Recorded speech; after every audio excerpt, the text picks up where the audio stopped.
Hello there. If you're new, welcome, and if you're returning, welcome back to the channel. And today is super exciting for me because we will be touring my completely finished 30-day spooky Witchcore island named Hemlock. So I have us right here at the entrance ready to get started, but we're actually going to start with looking at the map. So that way, if you guys would like to tour along with me, you can using the dream address below, and then also you get a little bit of a sneak peek for the layout and what we're going to be touring today. So my villagers on this island are Coco, Lucky, Shino, Kiki, Muffy, Olivia, Cole, and Roscoe. So with that, we are going to go ahead and get started. So here for my entrance, I wanted to kind of look like this had previously been a bustling town that was shut down for some nefarious witchy activity. So that's why we have the jail bars here, kind of closing off the entrance, but not entirely. And there's still this little tiny place to walk through, so you're able to see the rest of the island. And I do have two walkways from here. You can choose to go to the left, but for the way I designed the island and just for what makes sense to me personally, I am gonna go straight into our carnival space. And so here we have a couple of different buildings. This one, for instance, in the distance is Nook's Cranny that I've covered up and put the pumpkin carriage and some other spooky items around, and especially this little doll. Something about it, I know it's not supposed to be a spooky item, but something about it just gives creepy to me. And then here for resident services, I wanted to transform this into kind of like a circus big top. So when you're close, it doesn't quite give that look, but if you back up a little bit, you can see like the points that would be in the circus tent, and the tent does completely wrap around resident services. So the tent also has those points in the back as well. And then continuing down to our carnival, I did want it to look kind of abandoned. Once again, something has happened on this island. So people threw their tickets on the floor in a hurry to get out of here. It's now really overgrown with both weeds and wheat fields, but some of the decor, like the pumpkins, have remained. And then up here on this side, we have Able Sisters, which also has a different exterior than usual with the castle walls there. And then if you come all the way down to the south side of the carnival, it does extend to the beach. So down here, I wanted it to kind of be just like a natural extension of the carnival, but not in the ride sense. So like there's none of those attractions here, but instead what we have is Olivia's fortune house. And so luckily she was inside for the dream address. So I'm not gonna go inside any of the villager homes today for the island tour, but if you guys would like to see them, feel free to tour the address yourself. So her interior is the fortune house. And then leading up here, away from the carnival, this is where we start to get into the spooky forest. So I added some of this cliff here with the wedding candles just to kind of force the perspective like we're going to a different portion of the island here. And then over here, you'll notice we have a different path starting to come into effect. And it's a lot more crowded, much more of like a claustrophobic, suffocating kind of a feel. And I have a lot of trees, a lot of bugs, lots of the decayed trees specifically, and then vine items kind of throughout. And this forest expands almost the entire right-hand side of the island, so it is pretty expansive. And over here we have Coco's house that we just passed. Up here on the second tier is Kiki's home, and her house gets a little more mystical, a little less buggy, and that's because she is the good witch on the island. So she gets to have her own little front yard up there. And then the forest continues back here, and eventually we make it to Cole's house.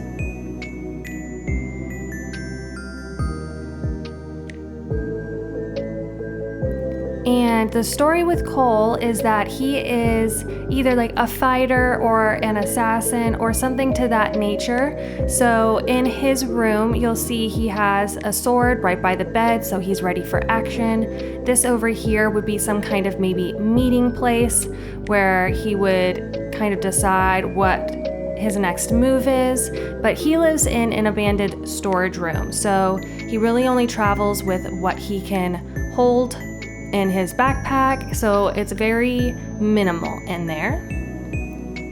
And then as we continue on this path, it starts to get a little bit more sparse. So that was me trying to indicate that we are officially leaving the forest. And as we cross this bridge, we are now officially in the graveyard. And the graveyard is the entire back portion of the island. So this is really just kind of like a miniature entrance, but the graveyard extends to both the right, the upper third tier, and to the left. And throughout here we have just a lot of the ruined decorated pillars. We have a lot of both the tombstones and the Western style stones, and plenty of skeletons here and there. And then here, like a kind of mausoleum-esque build, this is our museum. So I thought that was a good way to kind of hide the true facade of the museum and have it blend in a little more with the aesthetic of the island.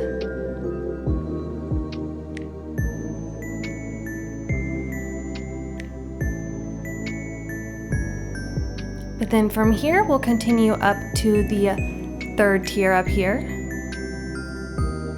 And this is just a continuation of the graveyard. I try to make each area feel like its own cohesive little space, kind of segment things off a bit.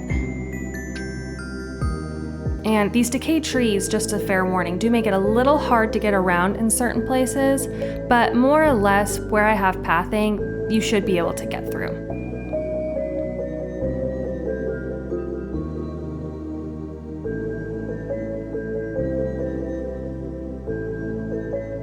And then we'll continue over to the left side of the graveyard.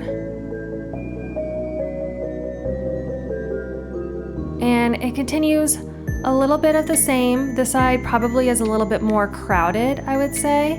I had more room to work with just since there was no museum over here. So that resulted in a lot more tombstones. And then up here on this third tier, we have Lucky's home, and he is the graveyard keeper of the island. And you can see he's working on some of these graves right now.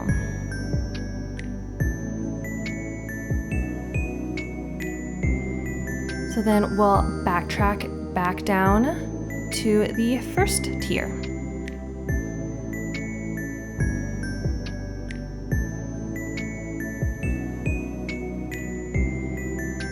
And then over here to the left-hand side, we have yet another transition area. So this is kind of a mix between some of the graveyard aesthetic, some of the forest aesthetic, and then as we start to get into some of this glowing moss, we have the swamp aesthetic. So that was the inspiration for this entire left-hand side portion of the island.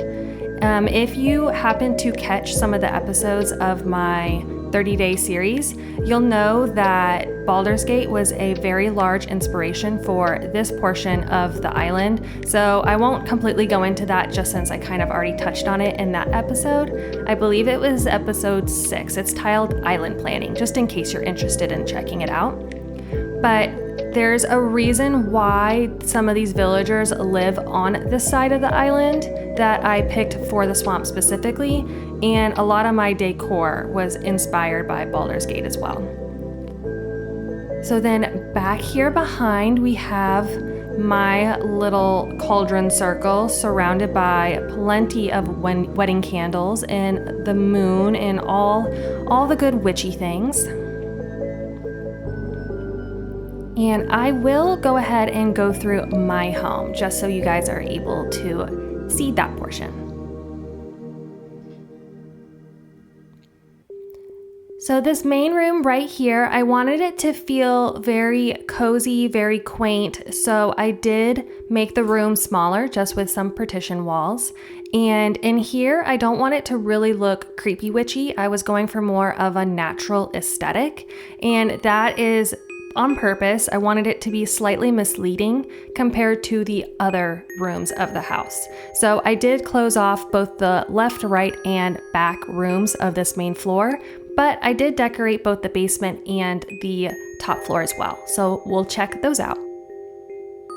So then down here, this is kind of my test subject room. So I wanted it to be like if the witch was really taking samples from maybe different villagers on the island, maybe from graves, maybe just from like plant life, all that good stuff. So she is storing that all down here in the basement. And in case you would like to enter the room, you can. It's just a little bit of a tight fit.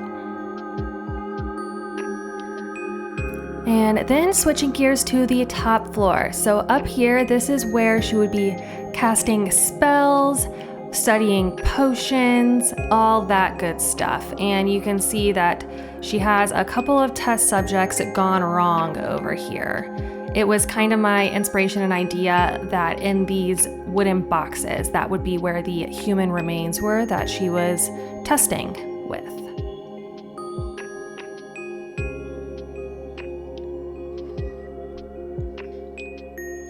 Then from my house, we continue down towards the bottom of the swamp, and here we have Shino's house, and then we continue on to both Roscoe and Muffy. And I decided to make all of the villager homes on this section of the island specifically cohesive and identical to each other. I just didn't want any of them to really stand out. Instead, I wanted more of the flora and the fauna and the decor of the swamp items instead to be the main focal point. I wanted the houses to more kind of just blend into the background.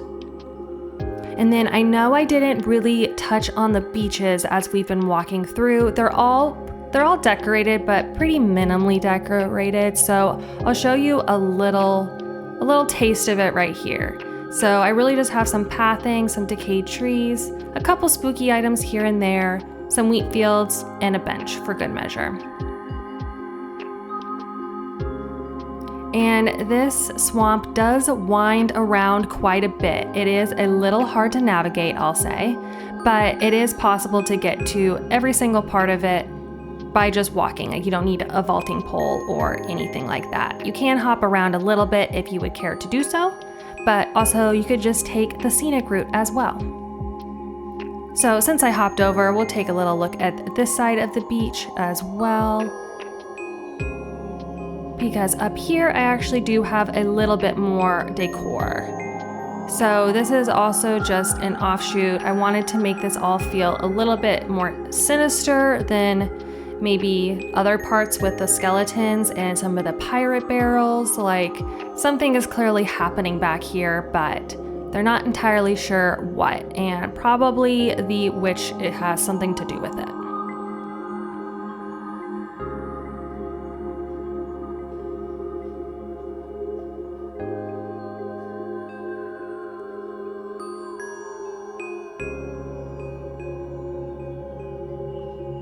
So I'll wind back down and start to backtrack to the entrance.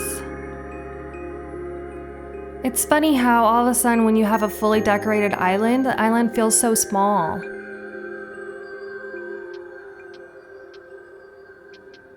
And again, Muffy's house is also decorated. I'll save that for you guys for the dream address.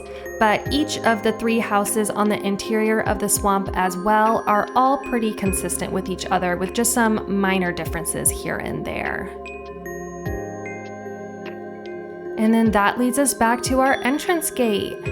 So I'll come up here to the fountain for our little outro and hang out with the little doll.